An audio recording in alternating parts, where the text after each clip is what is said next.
In exercise 3.3, we're going to be quite often factorising by completing the square. Now that means we've got to make this term in x a perfect square, and to do that, what we do, we halve and square the coefficient of x term. So it becomes x squared minus 10x, and plus halving it and squaring it is 10 over 2 all squared. Now, because I've added that in, I've got to take it away again.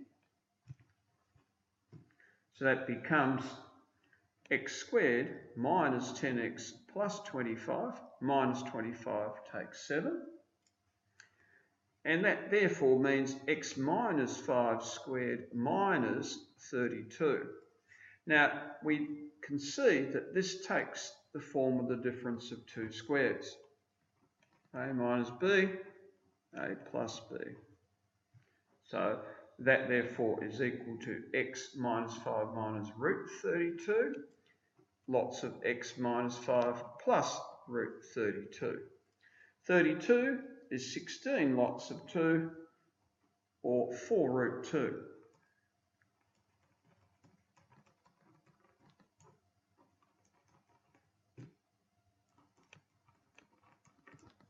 As my answer. And I'll be working through the rest of the questions set along these lines. Now please get used to the completing the square method. Will come in very, very handy as we work through the rest of this particular unit. Now B's a fair bit messier, I'm afraid.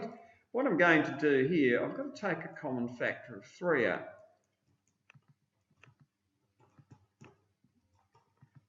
Now, what that means is when I halve and square the coefficient term of the x, that gives me 7 over 6 all squared, plus 1 take away the 7 over 6 all squared.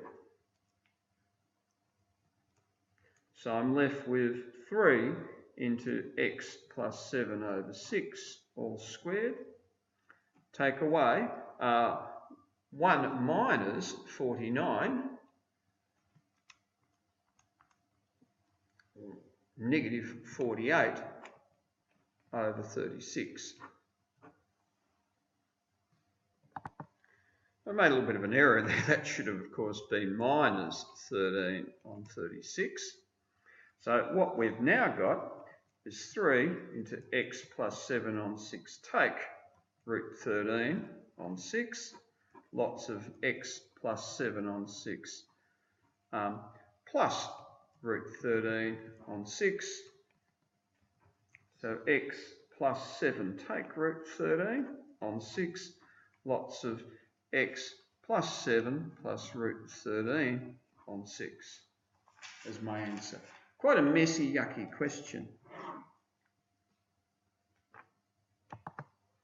And out of the blue, we've got this question. Now, this is of a perfect square formation, but it's root 5 x minus 3, lots of root 5x plus 3 as my answer. So difference of two square cases.